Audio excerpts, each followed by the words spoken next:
حضرات، ایک اللہ کے ولی گزرے ہیں جن کا نام قطب شاہ گوری ہے۔ آپ نے اپنے مریدوں سے ارشاد فرمایا، اے میرے مریدوں قریب آؤ۔ جتنے آپ کے مرید تھے سب قریب آئے اور آنے کے بعد میں کہا حضور ارشاد فرمائیں۔ تو قطب شاہ گوری نے ارشاد فرمایا، اے میرے مریدوں اگر میرا انتقال ہو جائے تو بتاؤ تم کیا کرو گے؟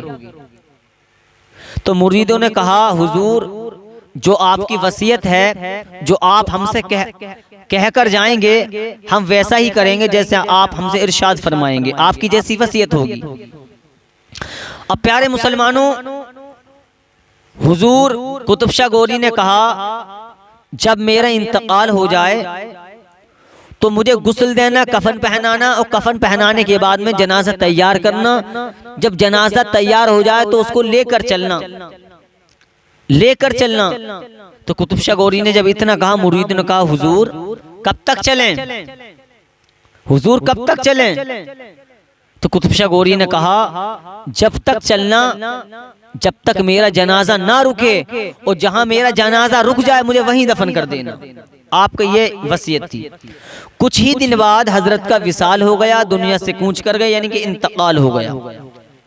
آپ کے مریدوں نے آپ کی وصیت کے مطابق کام کیا، آپ کو غسل دیا، کفن پہنایا، کفن پہنانے کے بعد میں جنازہ تیار کر دیا۔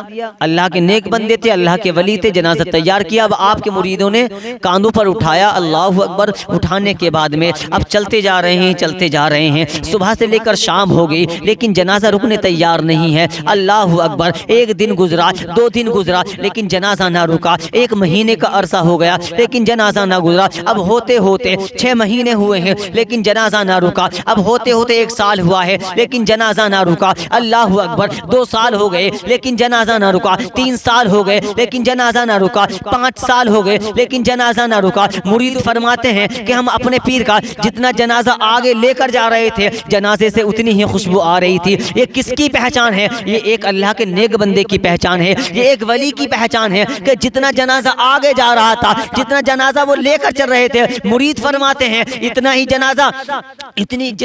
جتنا جنازہ ہم لے کر جا رہے تھے اتنی ہی مجھے خوشبو آ رہی تھی، اتنی ہی جنازے میں سے خوشبو آ رہی تھی۔ اللہ اکبر، اب کہ جہاں نماز کا وقت ہوتا تھا یہ جنازہ رکھتے تھے، نماز پڑھتے تھے، کھانا کھاتے تھے، پھر جنازے کو لے کر چلتے تھے۔ اللہ اکبر، اب ان کو چلتے چلتے 10 سال ہو گئے لیکن جنازہ نہ رکا۔ پیارے مسلمان آؤ توجہ کرو، اے عالموں کو برا کہنے والوں کان کھول کر سنو، اللہ کے ولیوں کو گالی نہ دیا کرو۔ یہ اللہ کے ایسے مقبول بندے ہوتے ہیں، کسی کی دعا قبول ہو نہ ہو لیکن اللہ تعالیٰ کے جو یہ نیک بندے ہوتے ہیں ان کے صدقے میں مانگا کرو، ان سے دعائیں کرائے کرو کیونکہ اللہ تعالیٰ ان کی دعاؤں کو قبول فرماتا ہے۔ اب ہوتا کیا ہے، 10 سال ہو گئے، پورے ہندوستان کا چکر لگا دیا لیکن جنازہ نہ رکا۔ لیکن پیر کی وصیت تھی، قطب شاہ گوری کی وصیت تھی، مجھے وہیں دفن کر دینا۔ پورے ہندوستان کا چکر لگانے کے بعد میں 11 سال ہو گئے، 12 سال کے بعد میں یہ جنازے کو لے کر 12 سال کے بعد میں یہ جنازے کو لے کر کرناٹک کی سرزمین پر پہنچ گئے۔ سرزمین پر پہنچے ہیں کرناٹک میں ایک شہر کولار، اس شہر کولار کے اندر ایک بڑا ہی نامی گرامی مندر ہے، اور نامی گرامی مندر ہونے کے بعد میں اس مندر کے سامنے پانی کا حوض ہے۔ اب ان کے مریدوں نے سوچا جنازہ رکھ دیا گیا،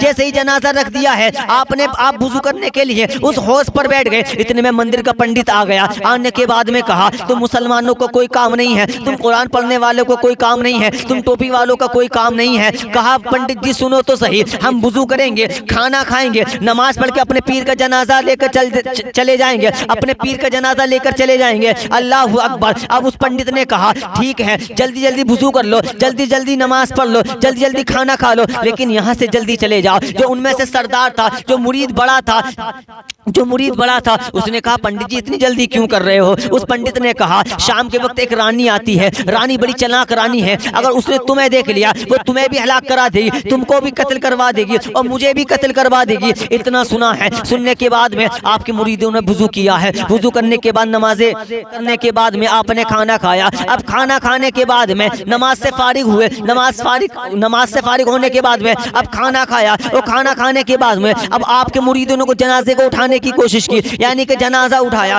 لیکن جنازہ اٹھنے کی تو دور کی بات پیارے مسلمانوں، جنازہ ہلا تک نہیں۔ اللہ اکبر، سارے مرید زور لگا رہے ہیں لیکن جنازہ ہلا تک نہیں۔ اللہ اکبر، پنڈت نے کہا جلدی سے اٹھاؤ اور اٹھانے کے بعد میں یہاں سے چلے جاؤ کیونکہ اب شام کا وقت قریب ہے، رانی آنے والی ہے۔ کہا پنڈت جی سنو تو صحیح، اب یہ نہیں اٹھ رہے ہیں۔ کہا کیوں نہیں اٹھ رہے؟ جو سردار تھا، جو ان میں سے بڑا مرید تھا، اس نے کہا ہمارے پیر کی وصیت یہ تھی کہ میرا جہاں جنازہ رک جائے مجھے وہیں دفن کر دینا۔ اللہ اکبر، اب ہمارے یہ جو پیر ہیں، ہمارے جو پیر ہیں جو جنازے میں لیٹے ہیں، جو جنازے میں سو رہے ہیں، اب ان کو یہیں دفن کر دیا جائے گا۔ اللہ اکبر، پنڈت حیرت میں پڑ گیا، پنڈت بالکل ہینگ ہو گیا، پنڈت بالکل پریشان ہو گیا، اور ہونے کے بعد میں کہا جلدی جلدی چلے جاؤ ورنہ رانی آئے گی، وہ تمہیں بھی قتل کروا دے گی، مجھے بھی قتل کروا دے گی۔ اب وہ وقت آ گیا، رانی کا آنے کا ٹائم آ گیا۔ اب دیکھتے کیا ہیں، تمام اس کے نوکر رانی کے ساتھ آ رہے ہیں۔ اللہ اکبر، رانی نے جیسے ہی دیکھا ہے کہ یہ مسلمانوں کا مجمع ہے، یہ مسلمانوں کا قافلہ ہے، اللہ اکبر، پنڈت جی کو آواز دی، پنڈت جی قریب آؤ، یہ کیا کرا رہے ہو کہ یہ تو مسلمان ہیں، ان کا یہاں کیا کام ہے؟ یہ تو ٹوپی والے ہیں، ان کا یہاں کیا کام ہے؟ یہ تو قرآن والے ہیں، ان کا یہاں کیا کام ہے؟ اور تو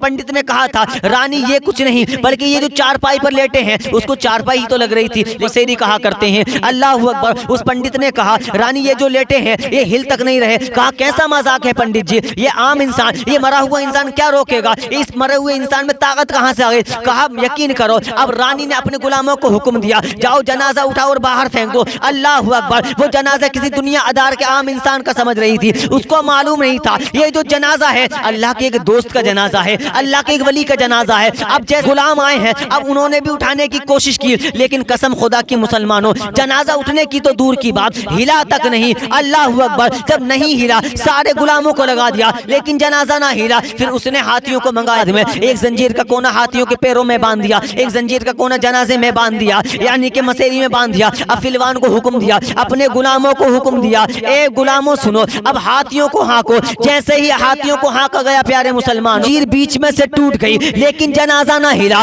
حیرت میں پڑ گئی رانی، اور رانی حیرت میں پڑنے کے بعد بولی جو ان کا سردار ہے، جو تم میں سے بڑا ان کا مرید ہے، میرے قریب آؤ۔ جیسے ہی مرید قریب گیا ہے، کہنے کے بعد میں کہا بتاؤ کیا کہنا چاہتی ہو؟ کہا یہ جو لیٹے ہیں یہ کون ہے؟ تو انہوں نے کہا تھا، ان کے مرید نے کہا تھا یہ ہمارے پیر ہیں، ہم ان کے مرید تھے، ان کی وصیت یہ تھی کہ میرا جہاں جنازہ رک جائے مجھے وہیں دفن کر دینا۔ اب اس کے دل میں دین کی دولت جھاگ گئی، اس کے دل میں ایمان دولت آئی ہے، وہ کہنے لگی اے سردار ہاتھ بڑھا، مجھے کلمہ پڑھا دیا گیا، اور پڑھانے کے بعد میں پھر رانی نے حکم دیا ارے جب یہ عالم ہے تو آمینہ کے لال کا عالم کیا ہوگا؟ وہ حیرت میں پڑ گئی، اور پڑھنے کے بعد میں کہا جہاں تم چاہو انہیں دفن کر سکتے ہو، آج بھی کرناٹک میں جا کر دیکھ لو، وہ درگاہ بھی موجود ہے، وہ مندر بھی موجود ہے۔ تبھی تو اعلیٰ حضرت فرماتے ہیں جب ان کے گدا بھر دیتے ہیں شاہانہ زمانہ کی جھولی، ارے محتاج کا جب یہ عالم ہے تو مختار کا عالم کیا؟